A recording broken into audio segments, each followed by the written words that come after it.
Que houve?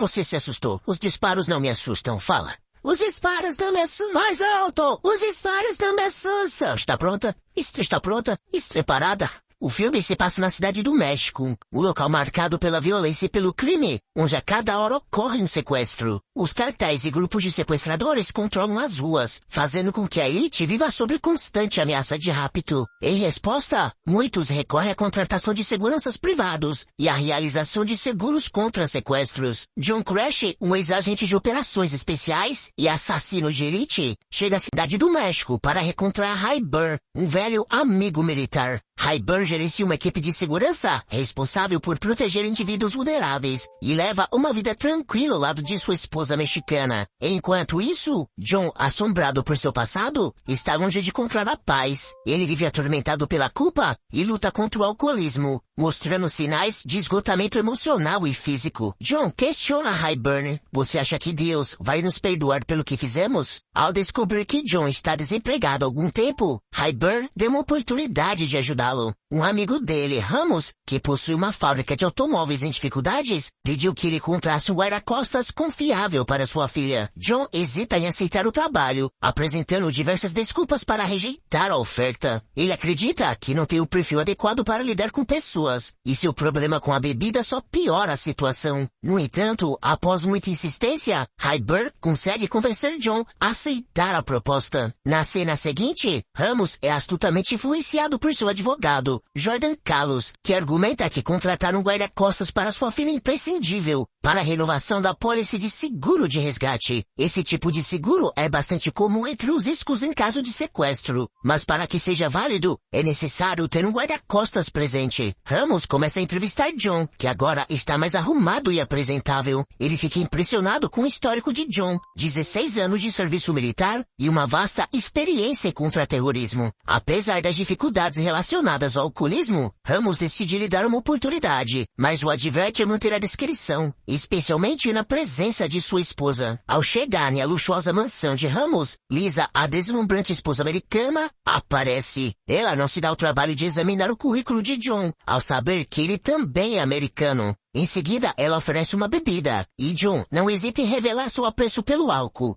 Quero, uísque com gelo seria ótimo.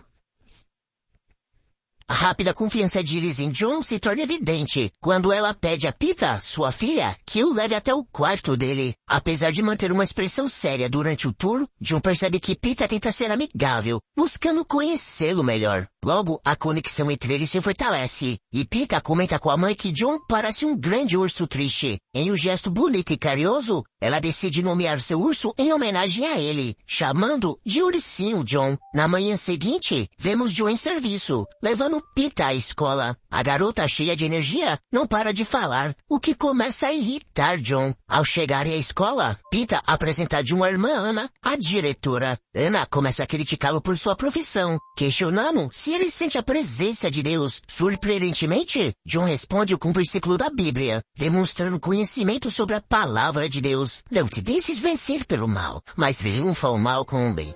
Eu sou a ovelha que se perdeu, mãe. Quando John retorna para casa, é surpreendido por uma visita inesperada de Lisa, que o faz guardar a bebida. Ela pergunta como está o trabalho com Pita, e John responde que, na verdade, ele é apenas o guarda-costas dela, não um amigo. O problema é que Pita é extrovertida, enquanto John é mais reservado. Tudo começou quando Pita o bombardeou com perguntas pessoais no caminho de volta para casa. Como é comum entre protagonistas deprimidos e autodestrutivos, John acaba bebendo até ficar completamente anestesiado à noite. Em uma noite fatídica, após uma série de momentos sombrios e perturbadores, ele chega a seu ponto de ruptura. John pega sua arma, aponta para sua cabeça e puxa o gatilho. Mas, para sua surpresa, a arma não dispara. Mais tarde, ao discutir o ocorrido com Hi-Burn, eles especulam sobre os motivos da falha, mas acabam concordando que isso foi uma obra do destino. A bala sempre diz a verdade. Como resultado, John decide guardar a bala que salvou sua vida vida, vendo-a como um sinal de que ainda tem um propósito. No segundo dia de trabalho, John percebe que um carro suspeito está o seguindo. Ele rapidamente pega um lápis para anotar o número da placa, mas em uma manobra brusca, o carro para evitar um acidente e acaba ultrapassando. Embora a tentativa de John tenha falhado, Pita acaba conseguindo fazer o que ele não conseguiu. Na cena seguinte, vemos John ajudando Pita após seu treino de natação. Ele parece ter abraçado o ato de cuidar da menina como seu novo propósito, sua razão para continuar vivendo após a tentativa de se autodeletar. Ele começa a dar dicas para que Pita vença a próxima competição de natação, dizendo: está pronta? Está pronta? Está preparada? Não tenha medo do tiro de largada. O vínculo entre eles cresce, e há um momento em que John é visto sorrindo durante a conversa com Pita. Surpreendido por sua própria reação, ele percebe que Pita agora ocupa um lugar especial em seu coração, tornando-se muito mais do que apenas uma menina rica que ele foi encarregado de proteger. No dia seguinte, um momento muito aguardado para Pita, ela participa da competição de natação, para a qual vinha se preparando intensamente. John a observa de perto, como um pai dedicado. De repente, um tiro quebra o silêncio, e Pita se lança no bloco de partida. Enquanto ela nada com determinação em direção à linha de chegada, John caminha ao longo da piscina, torcendo por sua vitória. Em uma emocionante demonstração de força e de vontade, Pita supera suas concorrentes e conquista a vitória. Assim que termina a corrida, ela sai da piscina e pula para fora, buscando merecido descanso no acolhedor braço de John. Pita, acompanhada por sua mãe, entrega a ele um presente especial, um colar de São Judas, o padroeiro das causas perdidas. Esse gesto revela que Pita reconhece suas lutas e se preocupa verdadeiramente com ele. A partir desse momento, John decide abandonar a bebida à noite, optando por passar seu tempo lendo a Bíblia. No dia seguinte, Pita se dirige às suas aulas de piano, uma atividade que não a entusiasma muito. Ela demonstra sua astúcia ao contar a John como conseguiu anotar a placa do carro que os perseguia, algo que ele não conseguiu fazer. Ao entrar na sala de aula, John a aguarda, apreciando o colar e a flor que ela lhe deu. Perto das 16 horas, John sente que algo não está certo, quando o carro da polícia bloqueia a estrada. Seu mau pressentimento se confirma, quando o carro que o seguia aparece novamente e estaciona ao lado da casa onde Pita entrou. Ele corre em direção à casa, exatamente quando Pita sai alegremente. No entanto, a alegria da menina se transforma em terror quando, inesperadamente, os policiais começam a atirar em John. Mesmo gravemente ferido, John reage com coragem, enfrentando os policiais e derrubando 2 dos sequestradores. Contudo, ele está em desvantagem numérica e acaba sucumbindo. Pita corre de volta para John, apenas para encontrá-lo perdendo a consciência no chão. Sem a proteção de John, ela acaba sendo sequestrada. A próxima cena revela Hyber ao lado do leito de morte de John, chamando por ele e aguardando que acorde. John está internado no hospital, vigiado pela polícia devido ao assassinato de 2 policiais dirigentes. Nesse momento, Ryber recebe uma visita inesperada de Miguel Manzano, o chefe da Agência Federal de Investigação e ex-diretor da Interpol em Roma. As coisas se tornam mais intrigantes durante a conferência de imprensa com o chefe da polícia, onde uma jornalista audaciosa chamada Mariana Guerreiro levanta uma pergunta crucial. Como os policiais estavam presentes antes do sequestro, insinuando que os policiais poderiam ser corruptos. Mais tarde naquela noite, Manzano e Hyber tomam medidas drásticas para mover John secretamente para fora do hospital, temendo que a polícia pudesse prejudicá-lo ainda mais. A mansão de Ramos está cercada por policiais, incluindo Victor Fuentes, o chefe de equipe anti-sequestro, que aguardava ansiosamente o contato dos sequestradores. Um homem conhecido como A Voz faz uma ligação, e ele faz parte de uma irmandade chamada La Irmandade, e exige 10 milhões de dólares para libertar Pita, dividido em 2 sacos. Ele fornece instruções detalhadas a Ramos, orientando a seguir os passos e esconder o dinheiro no porta-malas de um carro em um local específico. Os sequestradores insistem que Ramos vá sozinho, mas seu advogado o convence a permitir que ele leve o motorista. Fuentes decide entrar no carro com Ramos, atendendo chamadas ao longo do caminho. Quando chegam ao local indicado, Ramos dá o último passo sozinho, colocando o dinheiro no porta-malas do carro conforme as instruções. No entanto, quando ele pensa que tudo está sob controle, tiros são disparados. Um grupo de bandidos embosca o carro de entrega, resultando na morte dos sequestradores. No dia seguinte, os policiais ainda estão na mansão de Ramos, quando recebe outra ligação de avós, que acusa Ramos de traição e ameaça matar Peter. O coração de Elisa se despedaça enquanto implora desesperadamente para a voz, para não machucar sua filha, mas ele responde com frieza. Agora é tarde demais. O rosto de Elisa se contorce de dor ao absorver a gravidade da notícia. Descanse em paz, Peter, que os anjos lhe acolham junto a Deus. Sua tristeza rapidamente se transforma em uma fúria avassaladora, e ela explode contra os policiais ao seu redor, exigindo que saiam. Quando John finalmente acorda, Highburn se apressa e conta tudo o que aconteceu. Mais tarde, ele se dirige à cena do crime, e John começa a refletir sobre os eventos, até que encontra algo que o irrita profundamente. A pequena flor amarela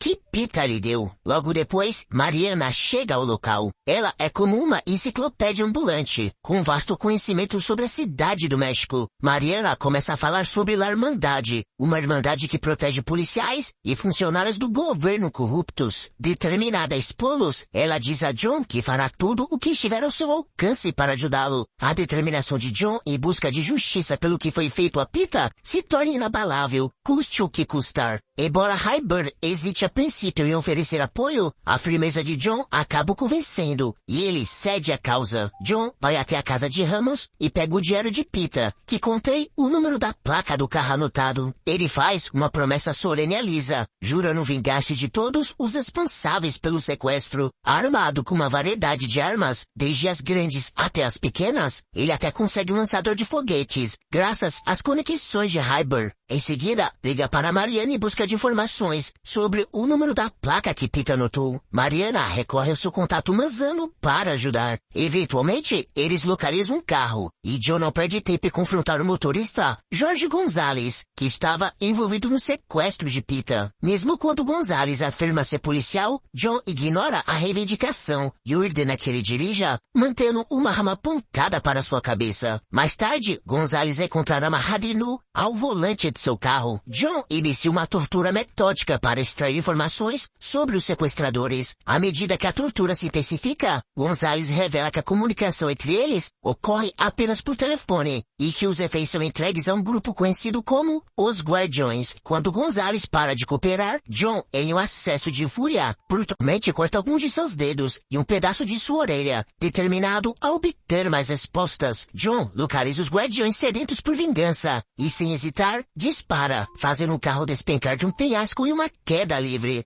A vingança é um prato que se come frio. Ele segue os astros dos Guardiões até uma boate, onde engana o segurança e se aproxima o suficiente para forçá-lo e levá-lo ao andar de cima. Assim que chega à porta, ele entra no local, disparando assim que a porta se abre. Quando uma mulher tenta fugir, ele elimina rapidamente o segurança, como se fosse um inseto, e se volta para interrogar outro sequestrador. Este, sem resistência, entrega todas as informações. Ele confessa que o Sr. Fuentes, o líder do comitê de sequestro, foi quem desviou o dinheiro do resgate. Após obter as informações necessárias, John friamente elimina o homem. Logo, John descobre que os Guardiões sequestraram mais uma garota, despertando memórias dolorosas de Peter. Ele a resgata e entrega a Maria no cartão de crédito dos sequestradores, pedindo que ela rastreie o fluxo de dinheiro. Antes de partir, John incendeia a boate, observando-a enquanto vira cinzas. Nada pode deter as pessoas da cidade do México, que continuam a pular e dançar, indiferentes ao que acontece ao seu redor. Agora é hora de enfrentar Fuentes. John traça um plano para capturá-lo vivo. Ele se posiciona estrategicamente em uma casa, preparando seu lançador de mísseis e se desculpando com um casal de idosos que reside ali. Em la igreja dizem que é que perdonar. Mas John tem uma resposta incisiva. O perdão fica entre eles e Deus.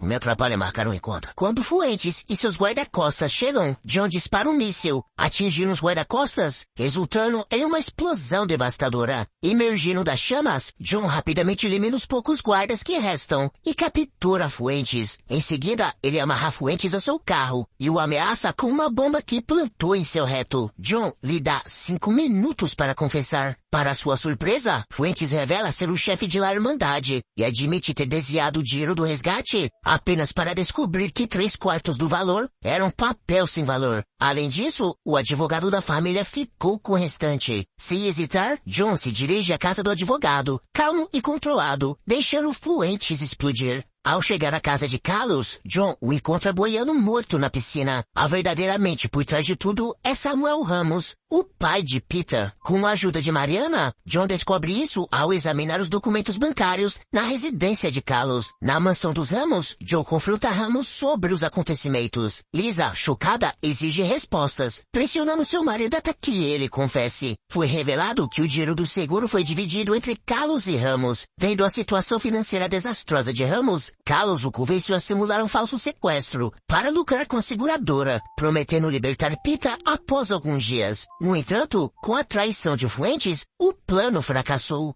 Em um acesso de raiva, Ramos também admite ter assassinado Carlos para se vingar da morte de sua filha. John tenta manter a calma, embora desapontado, enquanto Lisa o incita a matar Ramos pelo que ele fez a Peter. Ele descarrega sua arma, deixando apenas uma bala, a mesma que o salvou no começo do filme.